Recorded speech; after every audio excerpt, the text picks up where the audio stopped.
আসসালামু আলাইকুম। তাসকিন আহমেদ ফিল্ডিং করতে গিয়ে চোট পেয়েছেন। আশা করছি তিনি ভালো হয়ে যাবেন। মহান আল্লাহ রাব্বুল আলামিনের কাছে আমরা দোয়া করি তাসকিন আহমেদ যাতে ভালো হয়ে যান। তবে প্রসঙ্গের জায়গাটা হচ্ছে তাসকিন আহমেদকে ওয়ার্কলোড ম্যানেজমেন্টের জন্য আমরা আইপিএল খেলতে দিতে চাই না, কিন্তু তাসকিন আহমেদের ওয়ার্কলোড ম্যানেজমেন্টটাকে তোয়াক্কা না করে আমরা 50 ওভারে Dhaka premier division cricket league খেলাচ্ছি। আমি এখানে দুইটা প্রসঙ্গে একটু কথা বলতে চাই। প্রথমত, মোস্তাফিজুর রহমানকে আইপিএল কন্টিনিউ করানো না করানোর ব্যাপার নিয়ে গত রাতে আমি একটা ভিডিও করেছি। সেখানে আমি বলেছি কেন মোস্তাফিজুর রহমানের আসলে আইপিএলটা কন্টিনিউ করা উচিত। কারণ জিম্বাবুয়ের সঙ্গে এরকম লো ইন্টেন্সিটির সিরিজ খেললে আদতে সেটা মোস্তাফিজের জন্য কোনো লাভ হবে না, বাংলাদেশের জন্য কোনো লাভ হবে না। তাসকিন আহমেদ এই বছর আইপিএলের দুইটা ফ্র্যাঞ্চাইজির কাছ থেকে মোটামুটি একটা আশ্বাস পেয়েছিলেন, কলকাতা নাইট রাইডার্স এবং কিংস 11 পাঞ্জাব। বাট বিসিবির কাছ থেকে এনওসি পাবেন না দেখে নিলাম থেকে তিনি তার নামটাকে প্রত্যাহার করে নিয়েছেন। বিসিবি তাসকিনকে আইপিএল খেলতে দিতে চায় না কেন? কারণটা হচ্ছে ওয়ার্কলোড ম্যানেজমেন্ট। এবারে আমরা একটু মুদ্রার ওপিটটা চিন্তা করি। বিসিবি তাসকিনকে আইপিএল খেলতে দিতে চায় না ওয়ার্কলোড ম্যানেজমেন্টের জন্য, কিন্তু গেল বছর জিম আফ্রো টি10 খেলতে দিয়েছিল, যে জিম আফ্রো টি10-এ 8 দিনের ব্যবধানে তাসকিন আহমেদকে 7টা ম্যাচ খেলতে হয়েছিল। আপনি হয়তো বা বলতে পারেন যে টি10 ম্যাচ যেখানে মাত্র 2 ওভার করে বোলিং করতে হচ্ছে, কিন্তু মাইন্ড ইট 2 ওভার করে বোলিং করতে হচ্ছে, সেটা কিন্তু ম্যাচ বোলিং করতে হচ্ছে এবং সেই জায়গাটায় 10 ওভারের ফিল্ডিংয়ের ব্যাপারও রয়েছে। সো 8 দিনে হাই ইন্টেন্সিটির ম্যাচ খেলছেন আপনি 7টা, এই জায়গাটায়ও কিন্তু ওয়ার্কলোড ম্যানেজমেন্টের বিষয়টা বিবেচনায় আনা উচিত।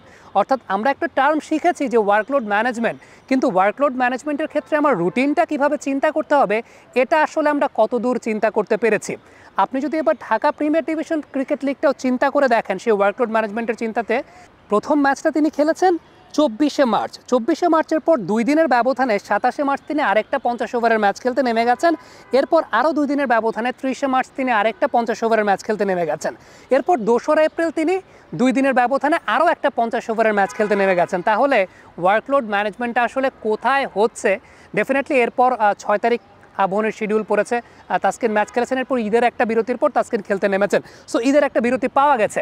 কিন্তু টু বি ভেরি অনেস্ট, আমি যদি আপনাকে বলি আইপিএলে শিডিউলটাই সত্যিকারের অর্থে এমনভাবে হয় যাতে প্লেয়ারদের ওয়ার্কলোডটা খুব বেশি না পড়ে। আইপিএলে কিন্তু একটা দলের খেলা হয় 3 দিন 4 দিন পর পর, কোনো ম্যাচ হয় 5 দিন পর পর। খুব সিম্পলি একটা ব্যাপার আমরা চিন্তা করি, আমরা যদি কলকাতা নাইট রাইডার্সের ক্ষেত্রেও চিন্তা করি তাহলে সেটা ছিল 23শে মার্চ। এরপর 24, 25, 26, 27, 28 5 দিনের ব্যবধানে 5 দিন গ্যাপ দিয়ে 29 তারিখ কলকাতা নাইট রাইডার্স তাদের দ্বিতীয় ম্যাচ খেলতে নেমেছে। এরপর 30, 31, 1, 2 4 দিন গ্যাপে কলকাতা নাইট রাইডার্স তাদের তৃতীয় ম্যাচ খেলতে নেমেছে। এরপর 4, 5, 6, 7 আরও 4 দিনের ব্যবধানে 8 তারিখ কলকাতা তাদের পরবর্তী ম্যাচ খেলতে নেমেছে। এরপর 9, 10, 11, 12, 13 5 দিন গ্যাপ দিয়ে 14 তারিখ তারা তাদের পরবর্তী ম্যাচ খেলতে নেমেছে। হ্যাঁ, ডেফিনেটলি 16 তারিখের ম্যাচটা তাদের একদিন ব্যবধানে, কিন্তু এরপর আপনি যদি শিডিউল চেক করে দেখেন 16-র পরে কিন্তু আবার 21 তারিখ কলকাতা নাইট রাইডার্সের খেলা, অর্থাৎ 17, 18, 19, 20 4 দিন ব্যবধানে 21 তারিখ তাদের পরবর্তী গেম। সো আইপিএলের শিডিউলগুলো কিন্তু এইভাবে করা যেখানে সত্যিকার অর্থে একজন খেলোয়াড় 20 ওভারের ম্যাচ 4 ওভার বোলিং করছেন, 20 ওভারের ফিল্ডিং করছেন, তারা কিন্তু 4 দিন বা 5 দিন গ্যাপ দিয়ে ওইভাবে ওয়ার্কলোড বা রেস্টটাকে তারা ওইভাবে পাচ্ছেন। সেই সঙ্গে আরও একটা বিষয় যেটা আমরা মোস্তাফিজের ক্ষেত্রে দেখতে পাচ্ছি, প্ল্যান ওয়াইজ বোলিং করার প্র্যাকটিসটা বা প্ল্যান ওয়াইজ বোলিং করার শিক্ষার জায়গাটা, যেখানে অনেকাংশেই আমাদের কাছে মনে হয় যে ন্যাশনাল টিমে যখন আমাদের পেস বোলাররা বোলিং করছেন প্ল্যানটা অত বেশি শানিত পরিশীলিত হয় না, যেখানে খুব শানিত পরিশীলিত প্ল্যানে মোস্তাফিজুর রহমান বোলিং করছেন। ইভেন তিনি যদি মারও খান তারপরও আমরা দেখছি যে খুব প্ল্যান ওয়াইজ বোলিং করছেন।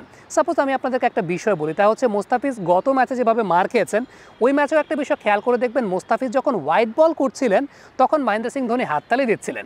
এটা কিন্তু একটা অবাক করা বিষয় যে একটা বোলার হোয়াইট বল করছেন তারপরও পেছন থেকে উইকেট কিপার হাততালি দিচ্ছেন, কারণ এটাই প্ল্যান ছিল অফ স্ট্যাম্পের বাইরে wide outside of stamp bowling করা। খেয়াল করে দেখবেন মোস্তাফিজকে যে প্রান্ত থেকে বোলিং করানো হচ্ছিল ওই প্রান্তের কাভার বাউন্ডারি ছিল 70 মিটার এবং সেটা ওই মাঠের সবচাইতে বড় জোন বা বড় রেঞ্জ। সো মোস্তাফিজের জন্য প্ল্যানটাই ছিল wide outside of stamp bowling করা। হ্যাঁ, রোহিত শর্মা সেই জায়গাটা ম্যানুফ্যাকচারিং কিছু শট খেলেছেন, এখন এটা রোহিত শর্মাকে ক্রেডিট আপনাকে দিতে হবে, কিন্তু মোস্তাফিজ তার প্ল্যান থেকে সরে যান নাই।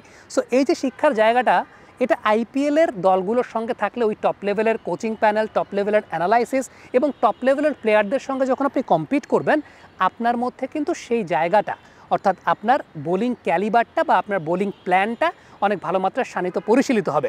এবং যেখানে আপনি বলছেন যে ওয়ার্কলোড ম্যানেজমেন্টের কথাটা, ওয়ার্কলোড ম্যানেজমেন্টের বিষয়টা আপনি চিন্তা করতে চাইলে এখন আরও ওয়ার্কলোডটা বেশি হচ্ছে। Just after immediate Sri Lanka series complete করার পর তাসকিন আহমেদ খেলতে নেমেছেন Dhaka premier division cricket league, এবং ঢাকা প্রিমিয়ার ডিভিশন ক্রিকেট লিগে 2 দিনের ব্যবধানে একটা করে ম্যাচ খেলছেন 50 ওভারে। সেখানে আইপিএল খেললে তার 5 দিনের ব্যবধানে একটা করে ম্যাচ খেলতেন বা 4 দিনের ব্যবধানে একটা করে ম্যাচ খেলতেন। জিম আফ্রো টি10 আপনি তাসকিনকে 8 দিনের 7টা ম্যাচে অ্যালাউ করে ফেলেছেন। সো আইপিএল আসলেই ব্যাপারটা এরকম কেন হয় বা কেন হবে, এখানে আমার কাছে মনে হয় বোঝার একটা সমস্যার জায়গা আছে। যেভাবে চিন্তাটা করা দরকার এইভাবে চিন্তাটা আসলে করা হয় কি না, এটা একটা আমার কাছে মনে হয় যে চিন্তার জায়গা রয়েছে। দর্শক, আপনাদের কাছ থেকে মন্তব্য মতামত জানতে চাই এই ব্যাপারটা নিয়ে। আপনারা কি মনে করছেন কমেন্ট বক্সে অবশ্যই লিখে পাঠাবেন, এবং আপনাদের যদি কোনো কোয়েরি থাকে অবশ্যই আপনারা আমার কাছে জিজ্ঞেস করতে পারেন। অনফিল্ডের পর্দায় তার উত্তর নিয়ে ফেরার চেষ্টা করবো ইনশাআল্লাহ।